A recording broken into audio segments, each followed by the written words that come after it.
Hey, what's up guys, JP again with another video. Updated deck profile of Magical Muskets and the Fiendsmith. We play two locals this past week.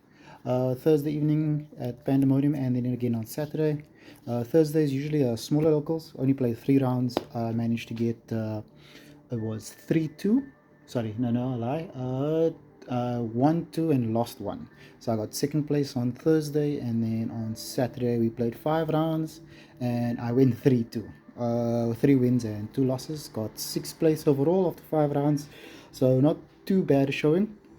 There are some adjustments I'm going to make this week to the deck, and we'll see how it goes.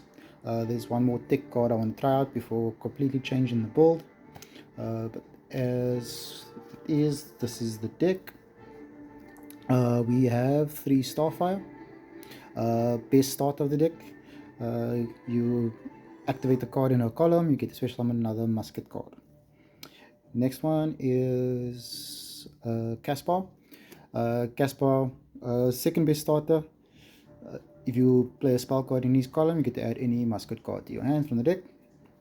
And then for recursion, just the one dock. Sorry about the glare there. Just the Magical Musketeer Deck. So he lets you add any card, any musket card from the graveyard back to your hand. We're still doing the 2 cross domination. It's basically an imperm and then make that target 0/0, that target monster. Then we are playing the 1 last stand, spell trap omni negate, and counter trap, 1 dance needle. Basically it's the triple DD crow, and then the 1 desperado, target to destroy. So that's that for the muskets, spells and traps and monsters. Then we got, let me just move that one side, link it to the Vrains. Once this card resolves, your opponent can't respond to the summon and then effect all that link monster summon. So most of my games, when I got resolve max with a summon of 3, was great. So yeah, honorary musket card, must play. You are playing the deck. Next we are playing the 1 Diabolica. There's a line with her with the Aerial Eater in the deck, and then the 1 Shavara, and then the 1 Unchained Chamber, just for recursion and putting pressure on the board. So we're making SP as well in the deck with the Unchained Soul of Rage. And then for the Fiendsmith lineup, Fiendsmith, it's the triple engraver, the 1 Fabled Lure. Still waiting for my 3rd tract, but we're playing 2 tract and then 2 Saint. Righto, not much else to say, everyone knows what these guys do. The track's pretty much a router for the deck, so searches any Light Fiend, which is the Hell deck, and then we can start comboing from there. And then I decided this week to main Perulia because I'm going blind second.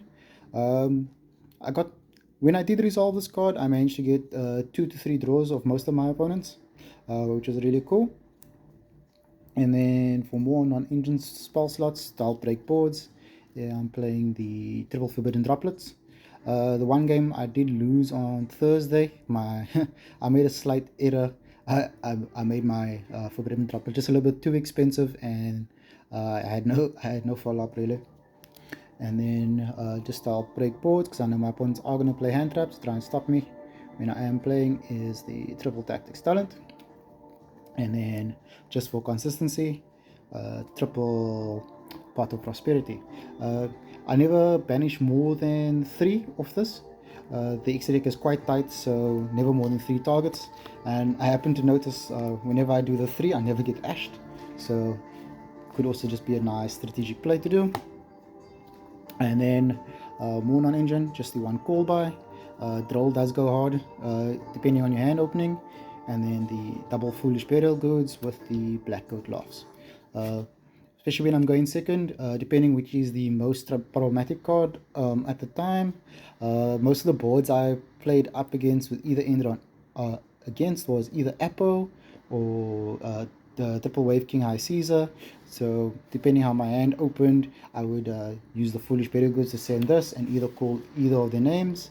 There was one game where I did play against a U-Ball player, and he had Phantom. I called Phantom, and the Phantom was pretty much dead there, and I just needed to get rid of the Nightmare Pain to then just break his board further so I could attack the game. So yeah, that's that for the main. For the extra deck, playing the 1 Magical Musketeer Max, the 1 Fiendsmith Requiem, the Sequence, and then we've got the SP Little Knight, the Unchained Soul of Rage, Yama, and then Anguish, and then usually we are then going into Access Code and then still playing the Appaloosa over the Goddess. I found I never actually made her over this week in either event. She was always one of the cards that was always banished when I went into Pot of Prosperity. So she was always banished, and I actually never made her. So that's that for the Link monsters. Then for the fusions, the 1 Aerial Eater. So the line with the Aerial Eater is then to send the Diabolica. Diabolica hits the graveyard, and then you can either add, if you haven't bunched normal summon, either add a normal summon back to your hand, like say for Starfire, or perhaps you can then, if you had to unfortunately discard this or somehow summon this off the Requiem, you can then add it back to your hand to then add the spell. So yeah, that's the unique line with Aerial Eater. Then, where are we now? Still the 1 Nikoko Princess, the 1 Lacrima, and then the Fiendsmith Tezzeret. Thankfully, I never got, didn't really have to go first much this week, going second most of the time. So I never burnt in, I never went to time, so I never needed to burn with him. So I always, whenever I made him and brought back the engraver, I was always making my own Caesar, which you'll see is coming up next. And then the 1 Typhon. Really Catch doesn't target non-target imbalance. There's a lot of Towers monsters that were immune to targeting, so I set up a relative board and then made the Typhon to then just break through those troublesome boards.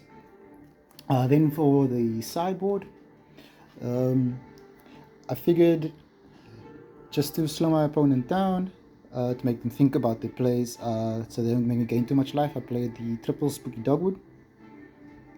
I found last week no one really knew how to side for me, so instead they put in Floodgates. So I put in the triple Cosmic Cyclone for any Floodgate spell or trap that they might have for me. Then we got the triple Tactics Thrust. Unfortunately, I only have 2, so that's why there's 2.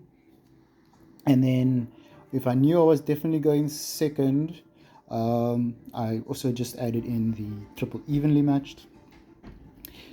And then we play the 1 Magic Deflector for Runic, the D Barrier if I know I'm going first, just to call Synchro. There's lots of Whitewoods players at my locals now. Then the Simmel Archfiends, it's basically they can only be 1, but for extra deck monsters, so they only have 1 Synchro, 1 Link, 1 XYZ, etc. And then because I only play Fiends, I will make you only play 1 type as well in case you play different types. So yeah, that's that for the sideboard.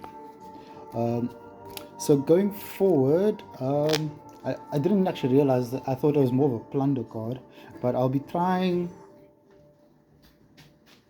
apologies for the silence, I'll be trying this guy in the coming weeks. It's a pretty special summon. I can either summon into my opponent's side of the field by calling a different attribute. I'm locked into Fiends for the rest of the turn, so that's fine. And then I don't have to worry too much about Imperm, Lightning Storm, or any of those board breaking cards that require my opponent to have nothing. So yeah, it's gonna be really fun.